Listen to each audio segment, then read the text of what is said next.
Hello everyone, कैसे हैं आप सभी। तो आज हम जा रहे हैं छोटा कैलाश। अगर बहुत से लोगों ने इसका नाम सुना भी होगा और बहुत से लोगों ने इसका नाम नहीं भी सुना होगा। ये उत्तराखंड में पड़ता है, हल्द्वानी से लगभग 45 किलोमीटर आगे। और मैंने जो इसके बारे में सुना था कि बहुत ख़तरनाक इसका ट्रैक होता है, मतलब खड़ी चढ़ाई है और हर कोई नहीं चढ़ सकता वहाँ पे। तो अभी हम जा रहे हैं छोटा कैलाश और विज़िट करते हैं जगह पे। इसकी एक कथा मैंने सुनी थी। कथा क्या मतलब, एक जो फ्रेंड जा रहा है मेरा, उसने बताया था कि जब महादेव और माता पार्वती कैलाश जा रहे थे तो इस जगह पे रुके थे। 1 महीना उन्होंने यज्ञ किया था जब राम जी और रावण का युद्ध चल रहा था, और उन्होंने यहीं से पूरा युद्ध भी देखा था। तो काफ़ी अच्छा टेम्पल बताया जाता है ये। तो मैं और मेरा एक फ्रेंड है, हम लोग आज जा रहे हैं छोटा कैलाश। और पूरा एक व्लॉग, इस व्लॉग में हम सारी चीज़ें कवर करेंगे, वहाँ की जो भी चीज़ें पड़ती हैं, जैसे जो भी हमने सुना है इसके बारे में कि बहुत पथरीला और ख़तरनाक ट्रैक है इसका। जैसे किन्नर कैलाश, अगर किसी ने सुना होगा ना किन्नर कैलाश, तो वहाँ पे क्या ना, एकदम सीधी खड़ी चढ़ाई है और आपको हाथ रख रख के ऊपर चढ़ना पड़ता है। तो यहाँ ऐसा नहीं है, लेकिन ये भी कोई कम नहीं है जो मैंने सुना है। तो हम जाते हैं और आपको ट्रैक भी दिखाएंगे, छोटा कैलाश टेम्पल भी बहुत दिखाएंगे, और रास्ते में जो जो चीज़ें पड़ेंगी हम आपको इस व्लॉग में कवर करेंगे। ठीक है, तो चलिए इस व्लॉग को शुरू करते हैं और मिलते हैं आगे। Bye bye guys.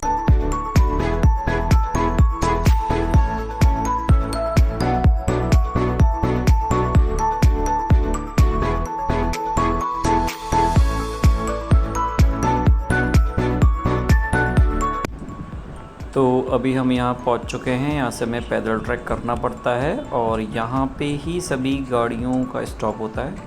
लोग पार्किंग पे या फिर यहाँ शॉप्स के बाहर अपनी गाड़ी लगा सकते हैं। ये एक शॉप है भोले शंकर प्रसाद भंडार के नाम से, हम प्रसाद ले लिए और अब हम चलेंगे आगे। गाइस, वहाँ हमने गाड़ी खड़ी कर दी है, गाड़ी पार्किंग की जगह है और आज भीड़ नहीं है। और यहाँ से पैदल ट्रैक एकदम खड़ा खड़ा मतलब यार, ये तो बहुत कर्रा पड़ रहा है। और इस पे लगभग 1 से 1.5 किलोमीटर हमें चलना है। अरे डराओ मत यार, सॉरी 1 से 1.5 घंटे में। और इस टाइप की कुछ रोड थी रास्ते में जो हमने गाड़ी चलाई है। प्रियंक भाई थक गए, थक तो मैं भी गया हूँ। 100 मीटर नहीं आए, लेकिन चल जाएंगे। 100 ही कह रहे हो, 100 मीटर नहीं आए। प्रियंक भाई, क्या मान्यता है, क्या कथा है छोटा कैलाश की, बताएं आप हमारे व्यूअर्स को। यहाँ पर जब शिव जी पार्वती माँ के साथ कैलाश जा रहे थे तो उन्होंने यहाँ पर विश्राम किया था। शिव जी ने यहाँ से रावण और राम जी का युद्ध देखा था। हाँ, और पांडवों ने इस मंदिर की खोज की थी, एक रात यहाँ पे रुके। ओके। तो ये मान्यता है। बहुत कर रहा है यार यहाँ पे चढ़ना, इजी नहीं है। लेकिन ऊपर जाके कहते हैं सुकून मिलेगा। जब कैलाश पर हर कोई नहीं जा सकता तो छोटे कैलाश को भी कम ना समझा जाए। और ऐसा खड़ा है पहाड़। अभी थोड़ी ठीक ठाक सी रोड है, बट बीच बीच में है। और जो भी छोटा कैलाश आने की सोच रहे हैं, भैया बच्चों को लेकर ना आए, क्योंकि इतना इजी नहीं है। और वो जो दूर को आप पहाड़ी देख रहे हैं, वहाँ पे है महादेव का टेम्पल छोटा कैलाश, जो प्रियंक भाई ने वहाँ की कथा भी आपकी सुनाई थी कि क्यों वो इतना फेमस है। तो चलते हैं ऊपर और बीच में जो जो चीज़ें हमें पड़ेंगी हम वो सब दिखाते रहेंगे। बाकी आप व्यूज़ का मज़ा लीजिए। तो अभी यहाँ ये मेन द्वार बना हुआ है और यहाँ से भी देखो आप, जिगजैग ट्रैकिंग है ऊपर। लगभग 1 किलोमीटर और है 1 किलोमीटर ज़्यादा ही होगा। तो चलते हैं हम आगे। गाइस, फाइनली बहुत ख़तरनाक ट्रैक के बाद हम यहाँ महादेव के टेम्पल पहुँच गए हैं, छोटा कैलाश। ये आपको दिख रहा है।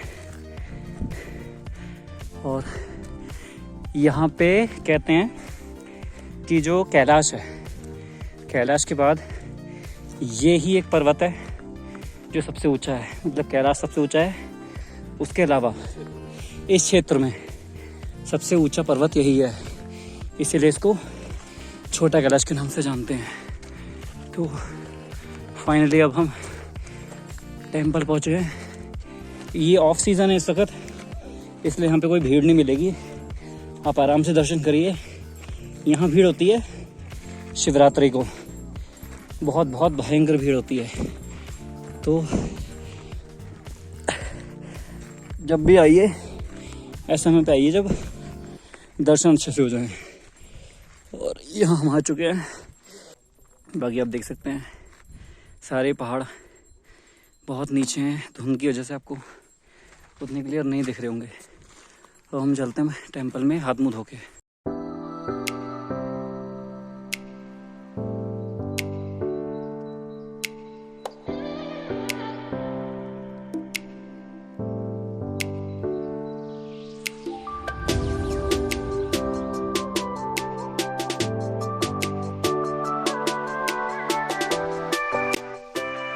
यहाँ पे लोग जो आ सकते हैं वहाँ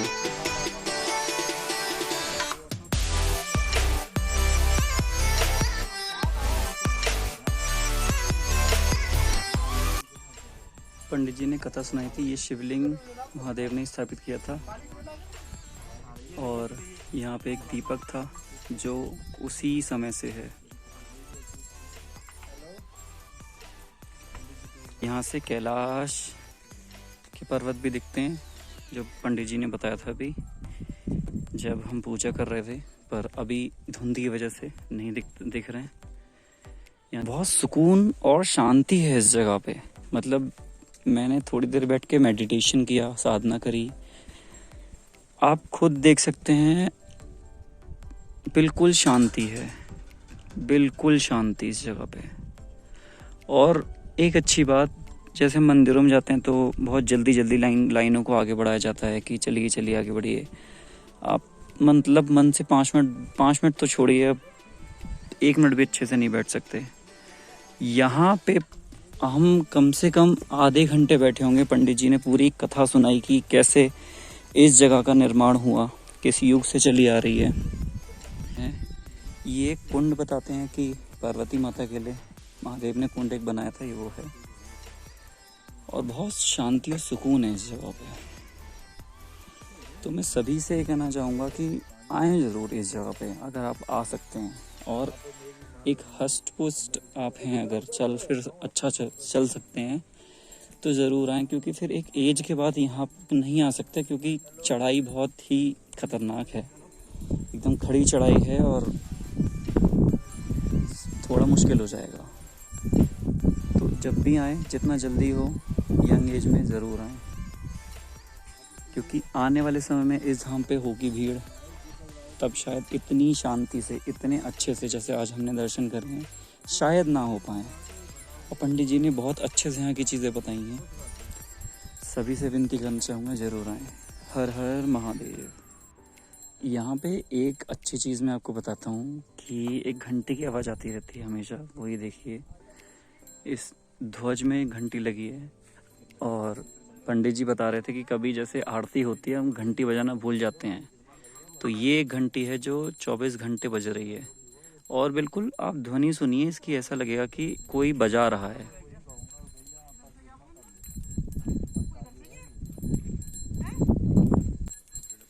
बिल्कुल ऐसे लगता है कि कोई इस घंटी को बजा रहा है, इतनी सुंदर इसकी ध्वनि है, बहुत ही सुंदर, मतलब एक सुकून शांति मिलता है। तो ये है छोटे कैलाश महादेव का एक स्थान। और अब हम, ये पंडित जी हैं, यहाँ से अब हम प्रस्थान करेंगे नीचे के लिए। और बहुत सुकून शांति से महादेव के दर्शन हुए। चलिए अब चलते हैं नीचे। ये यहाँ का देवी टेम्पल है। जब पूजा करते हैं तो यहाँ पे भी हमें आके धूप दीप जलानी होती है, जो जैसी मान्यता है पंडित जी बताते हैं। और पंडित जी हैं, इनका भी जाने का समय हो चुका है, लगभग सभी यहाँ से जा चुके हैं। और इस वक्त हम प्रियंक भाई और पंडित जी 3 जने हैं। पंडित जी साथ में ही जाएंगे, तो कोशिश करते हैं कि पंडित जी से कुछ यहाँ की चीज़ें जानने को मिलें। अगर पॉसिबल होगा तो हम उसको भी ऐड ऑन करेंगे, ताकि इस वीडियो को बनाने का बस मतलब ये है कि जो आ नहीं सकते हैं बस वो देख के दर्शन कर लें, जो आ सकते हैं उनसे विनती है वो ज़रूर आएँ। जो आ सकता है वो ज़रूर आए, क्योंकि आज आपको आके ही यहाँ की दिव्यता, यहाँ का सुकून पता चलेगा। और नहीं आ सकते तो वो इस व्लॉग के थ्रू दर्शन कर लीजिए। मेरे इस व्लॉग बनाने का बस मतलब यही है कि सभी लोग दर्शन कर लें जो नहीं आ सकते, और जो आ सकते हैं अगर वो देख रहे हैं तो आप देख कर भी ज़रूर आइए। और यहाँ से बहुत प्यारे प्यारे नज़ारे हैं। पंडित जी ने बताया था कि इस साइड में है कैलाश पर्वत, बताया था ना, इस साइड में है। अभी धुंध की वजह से नहीं दिख रहा। बोले एक बारिश हो जाएगी तो वो इतनी तेज चमकता है कि उसकी रोशनी से यहाँ रोशनी रहती है। तो ये है यहाँ पे। अब हम प्रस्थान करेंगे नीचे की तरफ। तो अभी हम पंडित जी के साथ हैं, और इस जगह की क्या मान्यता खासियत है? मंदिर जो है भोलेनाथ जी ने स्थापित किया हुआ वो लिंग है जो आपको दिखा है जी। ये मंदिर जो है सतयुग का बना है जी। सतयुग और त्रेतायुग छूट गए। 2 युग तक किसी को पता नहीं चलता, केवल बाबा जी को था राजा खान विश्वधाम में। उसके बाद द्वापर में क्या हुआ, जब कौरव पांडवों की लड़ाई हुई, पांडवों के सारथी हुए कृष्ण भगवान। उन्होंने पांडवों से कहा आप चारों कैलाशों पर आज चलो। तो यहाँ पे प्रथम पहले पांडव पहुंचे। उन्होंने 1 महीने 1 दिन 1 हफ्ते की तपस्या नहीं करी, वर्षों की तपस्या करी। उसके बाद यहाँ पे तपस्या पूर्ण होने के बाद भीम ने यहाँ प्रथम पूजा करी। अच्छा। तो उसके बाद भीम चले उत्तर दिशा, पूरे पांडव चले उत्तर दिशा को, दूसरी कैलाश। ओके। तो यहाँ पे जब चले तो उत्तर दिशा को, तो ये भीम ताल जो बनी है भीम की गदा से, उन्हीं के नाम से है ये। हाँ, यहाँ पे ताल में बलशाली भीम थे ही, उन्होंने गदा मारी तो ताल बनाई। अच्छा। अब गदा बनाने से ताल नहीं, पानी नहीं भरता है। क्यों? भगवान भोलेनाथ जी की भक्ति करके गए थे तो वहाँ पे स्वतः ही ताल भोलेनाथ जी ने भर दी थी। तो ये भीमताल जो बनी है भीम की गदा से। ये मंदिर हमारा जो है द्वापर से पूजनीय है। द्वापर से? हाँ, ये इस मंदिर को प्रथम पूजा भीम ने करी, उसके बाद केदारनाथ के पंडित करते थे जी। तो एक दिन अकस्मात ऐसा हुआ, केदारनाथ के पंडित जब आए तो उस समय माचिस नहीं थी, ठिनका चलती थी।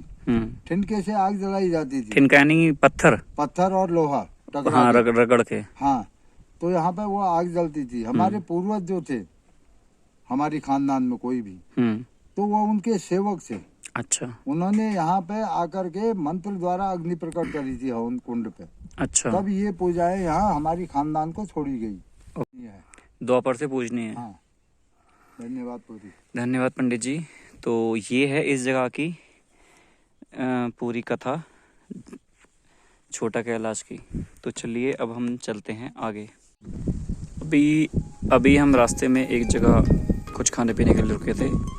ये माही चाउमीन सेंटर है, एक दीदी है यहाँ पे, और यहाँ खाने पीने की चीज़ें रेट जान के आप ताज्जुब करेंगे। मैगी सिर्फ 30 रुपए की है। पंडित जी बता रहे थे कि रेट इससे ज़्यादा कोई ले नहीं सकता, जो डिसाइड करे हुए हैं। और ये हमने शिकंजी बनवाई है, इतना प्यारा टेस्ट है। प्रियंक भाई पूरी पी चुके हैं, और इतना अच्छा टेस्ट है शिकंजी का। और बाकायदा आप ठंडी चाहोगे तो बहुत ठंडी मिल जाएगी, जैसी जैसी आप चाहोगे वैसी मिलेगी। और अभी हमारी मैगी बन के आ रही है, तो मिलते हैं मैगी के साथ। ये मैगी बन के आ गई है, और ये हैं वो दीदी जिनका ये ढाबा है, माही चाउमीन सेंटर करके। आप जब भी आएँ तो यहाँ पे विज़िट कर सकते हैं, और चाउमीन का टेस्ट लेके देखेंगे कैसी बनती है, बनी है। नहीं, किसका सिलबट्टे का नमक? नहीं, खा के देखते हैं।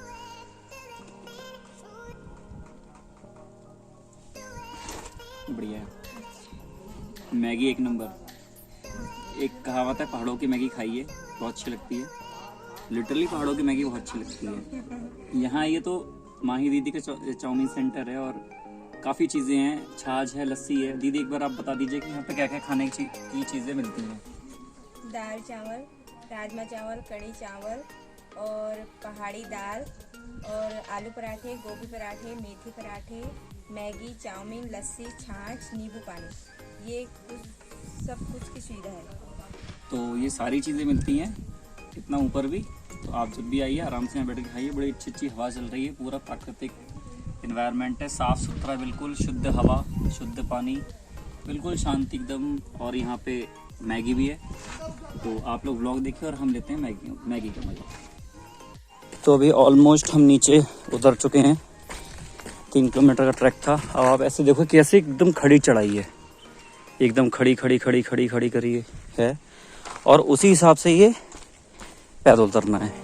इधर उतरे आप गए, इधर पत्थर हैं, तो बहुत बैलेंस बना के आपको जाना पड़ेगा इस पे, ठीक है। और बिल्कुल खड़ा है तो वापस जाते समय भी हम ऑटोमेटिकली नीचे को भागते चले जा रहे हैं, लेकिन वह है पैर में एक ब्रेक ला के हम जा रहे हैं। और वहाँ पे आप देख सकते हैं हमारी गाड़ी खड़ी है ये, ठीक है। तो बस प्रियांक भाई वहाँ पहुँच गए, तो हम भी पहुँच गए हैं। और अपने व्यूअर्स से पूछना चाहेंगे कैसा लगा आपको ये छोटा कैलाश महादेव टेम्पल का दर्शन, हमें कमेंट करके और ज़रूर बताएं। एंड अगर आपको अच्छा लगा हो तो इसे लाइक करें और दूसरों में शेयर भी करें, क्योंकि मैंने एक बात बोली थी ना, इस व्लॉग को बनाने का मतलब बस यही है कि जो आ नहीं सकता इस खतरनाक ट्रैक पे, ठीक है, हमारे बूढ़े बुजुर्ग, माता पिता लोग, दादा दादी लोग जो नहीं आ सकते, वो आराम से दर्शन कर लें, क्योंकि ईजी नहीं है यार एकदम। आप देख लो कैसा पथरीला रास्ता है, पत्थर कई बार तो मेरे ही पैर स्लिप हुए। प्रियांक भाई वहाँ बैठ गए हैं, प्रियांक भाई के भी कई बार पैर स्लिप हुए, तो आसान नहीं है इस पे चलना। बस ये है कि आपको बहुत संभाल के चलना पड़ेगा, और जब भी आओ तो डंडा लेके चलो ताकि आपको ज़्यादा प्रॉब्लम ना हो। तो यहाँ पे हमने गाड़ी खड़ी करी थी, यहीं से प्रसाद लिया था। यहाँ से आपका जो ट्रैक था वो 3 किलोमीटर का था ऊपर, यहाँ से दिख नहीं रहा है, इसके पीछे एक पहाड़ी है, उस पर हम जाते हैं। तो इस व्लॉग को हम यहीं पे एंड करते हैं गाइज़, और मिलेंगे फिर किसी दूसरे अच्छे से व्लॉग में, किसी टेम्पल पे या फिर किसी भी हमारे धार्मिक स्थल पे जाएंगे, दूसरे किसी अच्छे व्लॉग में मिलेंगे। और आपको ये व्लॉग कैसा लगा ज़रूर हमें कमेंट करके बताएं, दूसरों को शेयर करें ताकि जो आ नहीं सकता है वो आए देखे। बाकी इस व्लॉग के लिए आप सबका धन्यवाद, जल्दी मिलते हैं आपसे नए व्लॉग में। हर हर Mahadev. I still think of you, I want you coming back. I remember when we were staring a photo. Don't forget the way you look me in the eyes, and I keep you